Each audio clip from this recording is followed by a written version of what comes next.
Hey Cancer, let's do your reading. How are you guys? So, this is a general reading, of course, for Cancer, Sun, Moon, Rising, Venus.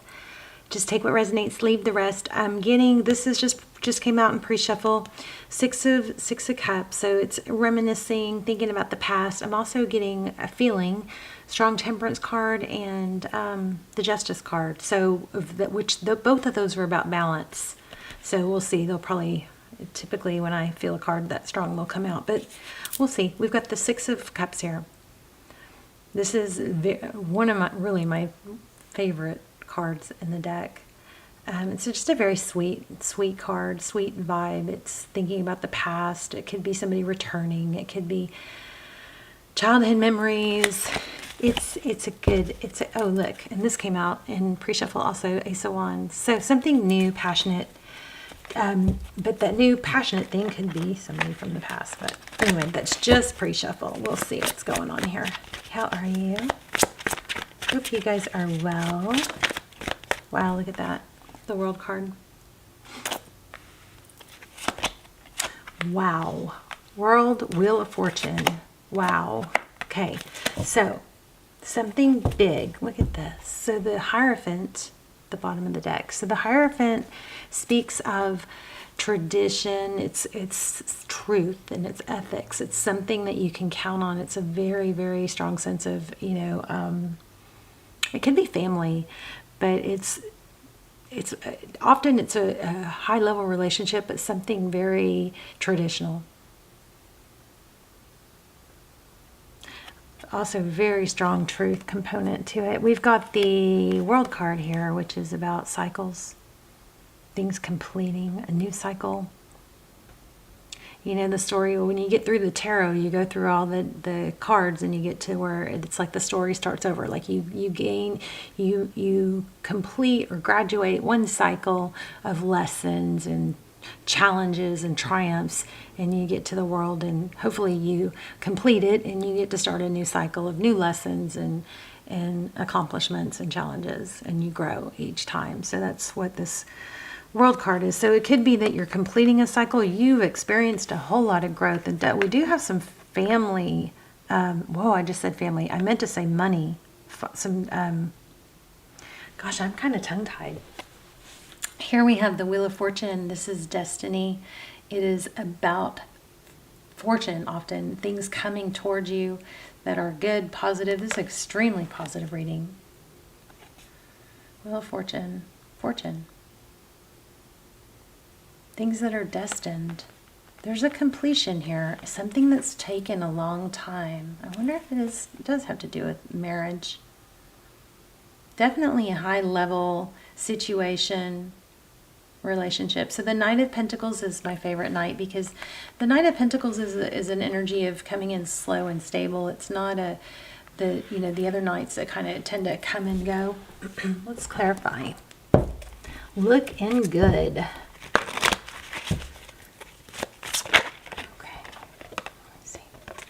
Okay, the Moon.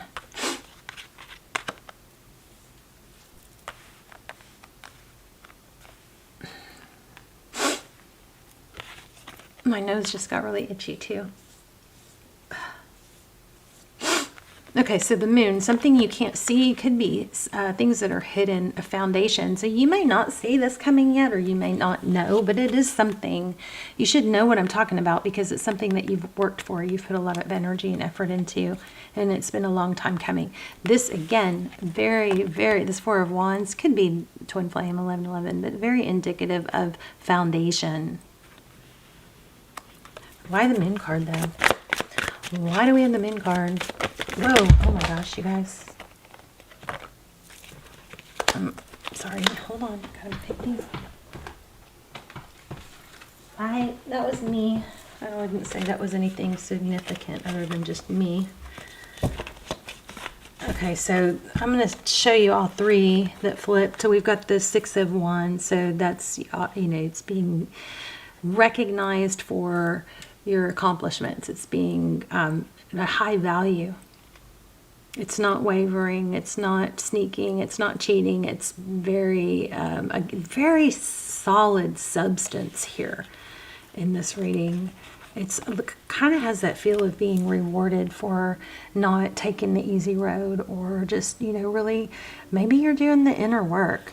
We've got the Three of Swords here and the Four of Swords. So this also is very much looking like taking the time to heal is going to pay off for you in big ways.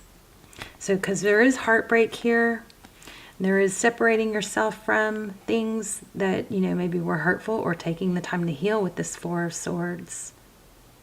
The Four of Swords is somebody it's not over, it's not done, but it's like he comes out of a battle just to regroup and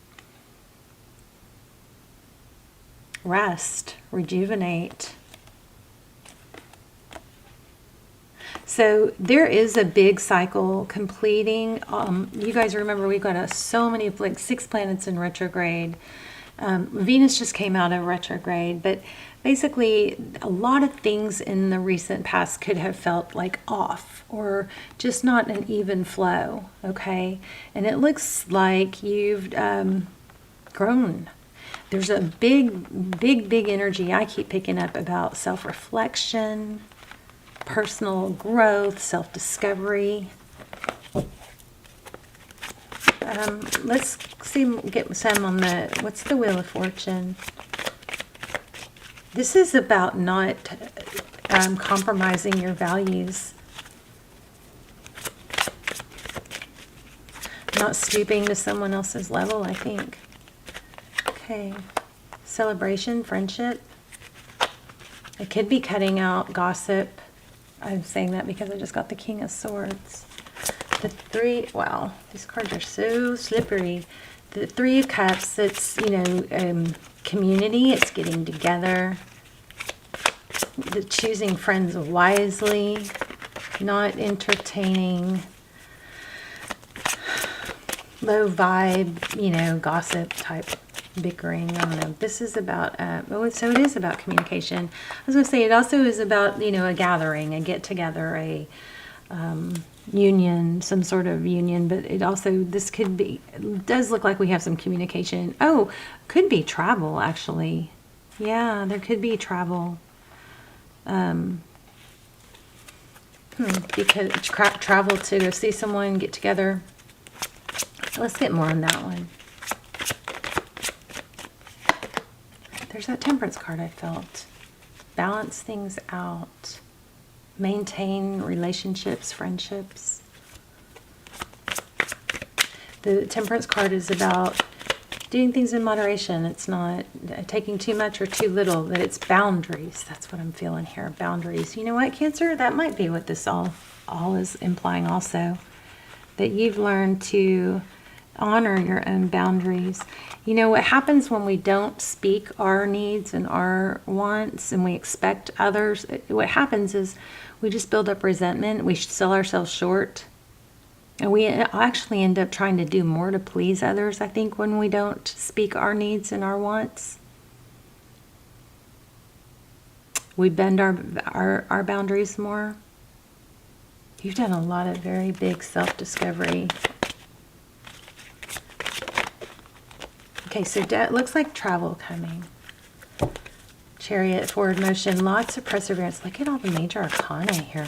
Strong reading. We're going to ask some specific questions about love, too. Okay, so we've got the Seven of Cups. It's kind of like this is a card, what I'm getting for the Seven of Cups is not to settle. Keep your options open. You don't have to make a decision, immediately. You can play with it a while. You can just see what develops. Something like that. Queen of Cups. Wow, Judgment.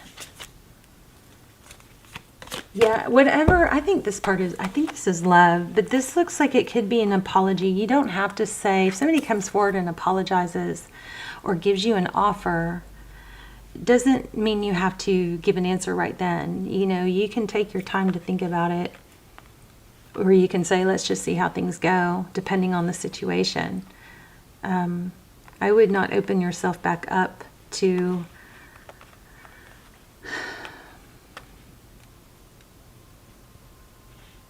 I mean, there's the Queen of Cups here. This Queen of Cups, there's a lot of love, but she's got that cup closed. It's almost like this is a reminder to keep your options open and make sure that this new offer is legit. Let it have some time and some substance behind it, right, before you fully believe it. But I do think it's very important that there's communication, and that now that you have a new renewed sense of your value, it looks like you're going to be able to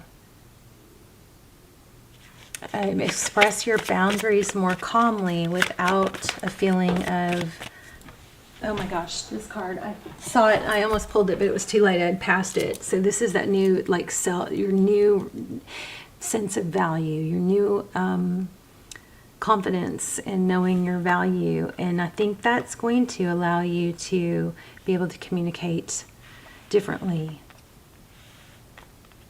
It's just not stressed as much anymore because you know your value. It's not, it's like not, and it's not needy. But what is this Judgment? It does look like an apology. Whoops. Wow.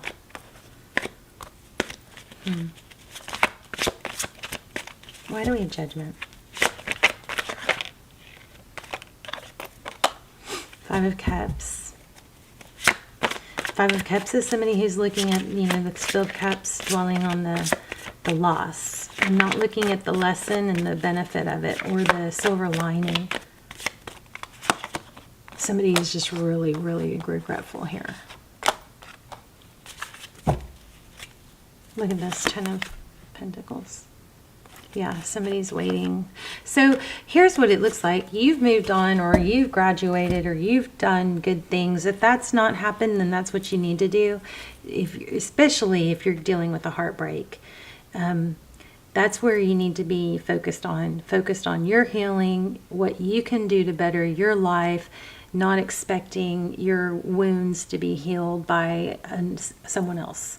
Especially someone else that doesn't know that you have those wounds. Like, we can't go into a relationship and expect that person, one, to be the cure for all our wounds, and two, especially if we don't even communicate our wounds, right, or our needs. If we say we were anxious or insecure, if we don't communicate that, we just expect them to be there when we're insecure, and they don't know that, that's not a feasible, a good outcome, at least. But this does look like somebody has, I don't know if you've done this work already. It looks like you've already done the work, you've already done the healing, and you've grown. You've completed a cycle. Now, this person is seeing it, or if this hasn't happened, it needs to. This person then sees it and is noticing, and then feeling bad, realizing what they've lost. And then they want you. Now, whether you take them back or not, is up to you. Definitely strong message here. You don't want to lower yourself back into a relationship with somebody that was not on your, that maybe was on your level before, but not now that you've grown. Because they're going to, that's just going to pull you back down. Am I making sense? I sure hope I'm making sense. Yeah, look, it's going to keep you tied, and you could actually repeat the wrong thing. You are not settling for a page, okay? It's going to be a king, right? So you don't want to you don't want to make a page your king. If they're not acting like a king and they don't deserve to be a king, don't make them your king, okay? Your king is someone who acts and behaves like a king, sees your value. Yeah. This is really, really good. What else is going on? Wow, again. I put it back and it came back. Okay. Anything else? What is Cancer blocking? Wow. The Lovers. Okay, so it looks like you're blocking anyone. Look at this. Anyone that possibly did leave you out in the cold, or anyone that kind of has those tendencies. But remember, Cancer, your job in it is to be able to express, not in an emotional, needy way, just in a secure, reasonable, practical way where you can even use those words: reasonable, practical, sensible. Express your needs. You know, I want to be with somebody who's there for me. I want to be with somebody who is involved in what I'm going through, or, you know, wants to know my challenges and my triumphs of the day. There's a strong need to not expect someone to meet your needs that doesn't know your needs. Okay, so there's a graduation there for you. Yeah, look at this. Just looking ahead. Progress. Just looking ahead. Not settling. Let's get some oracles. I am curious about this. Let's do it.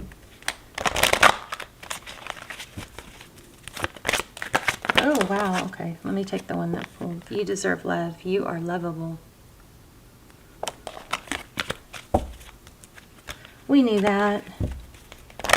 You're going to be more in your power this next round. I just don't know if this person from your past is going to be able to satisfy playfulness. To recapture romance, allow your inner youthful spirit of fun to shine. Look at this. Clearly decide what you want so it comes to you now. Now remember, when you're manifesting love, or this person or any person, you're not thinking about them in the sad things that they did to you, or the sad things that happened. Make sure you're manifesting them in a light with a glow around it, you know, happy. So that's another thing that could be hindering your growth, is manifesting someone to come back, but when you think of that person, you think about the sad things. Well, guess what? Guess what you're going to get more of, right? So kind of big aha moment there. So you want to be visualizing them in a playful, happy. Also, my tip for this round is sunshine. Make sure you guys are getting sun on your face, not through sunglasses, not through a window, in the morning, to set your circadian rhythm, stimulate hormones behind your eyes, okay? Don't stare at it. Make sure you're getting sunlight every day. Very hard to be depressed if you're getting sunlight every day. It's like the best natural antidepressant. I'm not saying y'all are depressed. I'm just saying, no matter whether you're the happiest person in the world or not, getting movement and sunlight is what is very, very, very important in the morning. And it will set your day. It will help set your day. Okay, let's get one more. I love you guys, Cancer.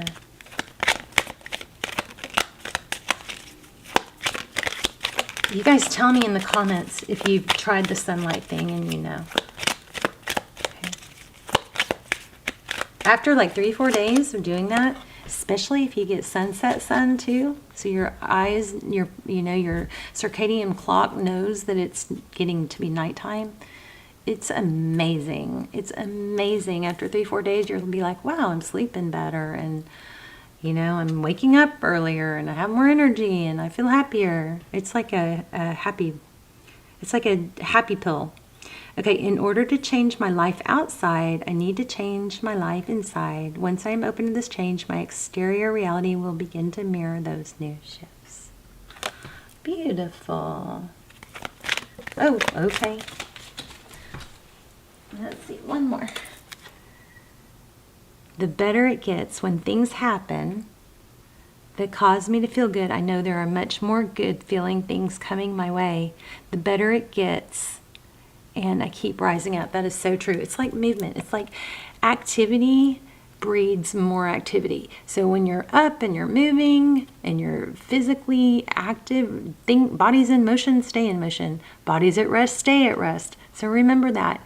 Once you get that, sometimes it's not really it's not the motivation we need. Like there's days where I'm like, oh, I don't feel like getting out of bed. Maybe if I just sit here for a few more minutes or find something on my phone that motivates me, maybe then I'll get up and I'll get going. But that does not work. It just prolongs it. So I've tested this a gazillion times, and it's still hard, but you got to force yourself to do it. If you actually get up and start moving around, that's what gets you going, not the thinking. Sometimes it's more momentum than it is motivation. So think momentum. Whenever you're waiting to get motivated, think about it as the momentum is what you need more than the motivation. All right. Let's talk in the comments. I love you guys.